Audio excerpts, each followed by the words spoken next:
नमस्कार दोस्तों, आज हम ऐसे दुश्मन की बात करने वाले हैं जो न तो बंदूक उठाता है और न ही बॉर्डर पर खड़ा होता है, लेकिन फिर भी रोज हमारी जेब काटता है, हमारे सपने को चूर चूर करता है और हमारे देश को अंदर से खोखला कर रहा है।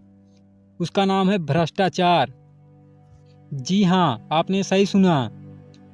भ्रष्टाचार सिर्फ रिश्वत ही नहीं, ये पूरा सिस्टम है जिसमें पावर और पैसा एक दूसरे को खिला रहे हैं। एक आम आदमी को ड्राइविंग लाइसेंस के लिए 500 रुपये रिश्वत देनी पड़ती है। अधिकारी को प्रमोशन लेने के लिए मंत्री को खुश करना पड़ता है और मंत्री को चुनाव जीतने के लिए कारपोरेट से डोनेशन चाहिए। 2025 में भारत में 39% लोगों ने पब्लिक सर्विसेज में रिश्वत दी। अस्पताल, स्कूल, पुलिस, शासन, हर जगह पर भ्रष्टाचार फैला हुआ है। लेकिन ये छोटी रिश्वतें सबसे बड़ी समस्या नहीं हैं। अगर कोई बड़ी समस्या है तो हाई लेवल सिस्टमेटिक भ्रष्टाचार, जहां सरकारी नीतियों को ही बेच दिया जाता है। अगर बात की जाए 2G स्पेक्ट्रम स्कैम में, सरकारी स्पेक्ट्रम सस्ता ही बेच दिया गया। अनुमानित नुकसान 1.76 लाख करोड़ रुपए का था। कोलगेट में कोयला ब्लॉक्स बिना नीलामी के दे दिए गए, नुकसान 1.86 लाख करोड़ रुपए। कॉमनवेल्थ गेम स्कैम में खेलों के नाम पर 70,000 करोड़ का घोटाला हुआ। हाल ही के सालों में भी बैंक फ्रॉड्स जैसी समस्याएं देखने को मिली। नीरव मोदी, मेहुल चोकसी, विजय माल्या जैसे लोग हजारों करोड़ रुपए लेकर भाग गए। कुल बैंक NPA और फ्रॉड्स 5 करोड़ रुपए से ज़्यादा के रिपोर्ट आए। ये सिर्फ नंबर नहीं है, हर एक रुपए का कोई न कोई मतलब है।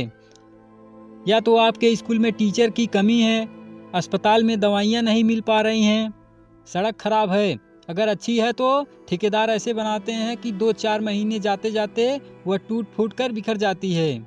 इन्हीं सब भ्रष्टाचार के कारण गरीब और अमीर होता जा रहा है। आपको बता दें, भ्रष्टाचार धारणा सूचकांक में भारत की रैंक 91 स्थान पर है, जिसमें 182 देशों ने भाग लिया। पिछले रिपोर्ट में भारत की रैंक 92 थी। वहीं टॉप देशों की बात करें तो डेनमार्क, फिनलैंड, सिंगापुर ये सबसे कम भ्रष्टाचारी देश की सूची में शामिल हैं।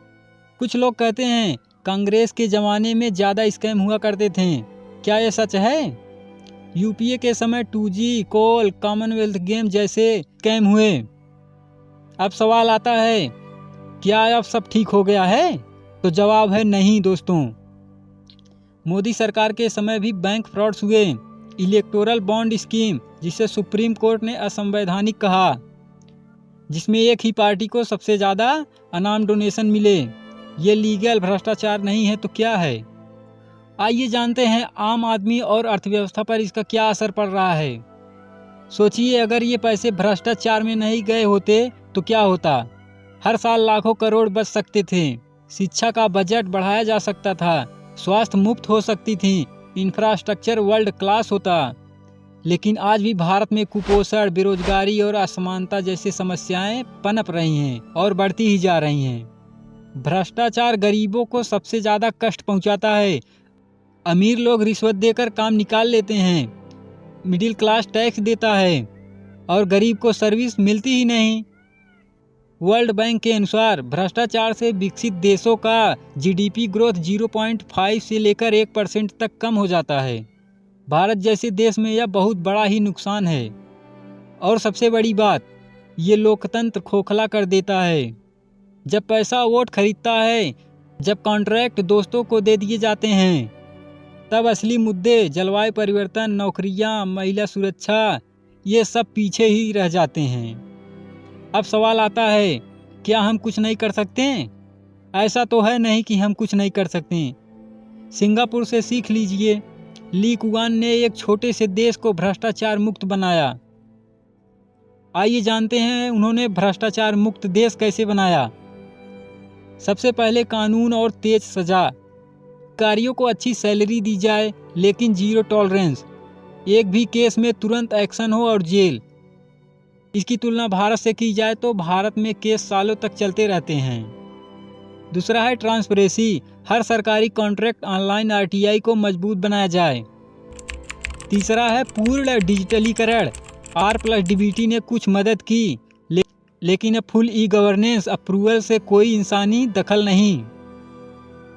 स्वतंत्र संस्थाएं होनी चाहिए। सीबीआई, ईडी, सीवीसी को राजनीतिक दबाव से मुक्त करो। लोकपाल को असली पावर दो। इससे सीबीआई, ईडी, सीवीसी बिना किसी दबाव के अपने कार्य को अंजाम दे सकें। चुनावी सुधार। इलेक्टोरल बॉन्ड्स की जगह state funding of election donation पर कैंप की व्यवस्था की जाए। सबसे ज़रूरी बात आती है जन जागरूकता। स्कूल में एंटी करप्शन एजुकेशन का प्रावधान किया जाए। हम सिंगापुर रातों रात नहीं बन सकते, लेकिन छोटे छोटे कदमों से शुरू कर सकते हैं। वोट करते वक्त सिर्फ पार्टी ही नहीं, उम्मीदवार की ईमानदारी देखो। आरटीआई फाइल करो, सोशल मीडिया पर सुरक्षित तरीके से एक्सपोज करो और ट्रांसपेरेंसी इंटरनेशनल जैसी संस्थाओं से जुड़े रहो। दोस्तों, भ्रष्टाचार कोई अनिवार्य नहीं है, ये हमारा सिस्टम है। हम बदल सकते हैं। वीडियो पसंद आई है तो लाइक करो, अपने ग्रुप्स में शेयर करो और कमेंट में बताओ आपके इलाके में सबसे आम भ्रष्टाचार क्या है। चैनल को सब्सक्राइब करो, बेल आइकन को दबाओ ताकि ऐसी इन्फॉर्मेटिव वीडियो आती रहें। जय हिंद, मिलते हैं अगली वीडियो में।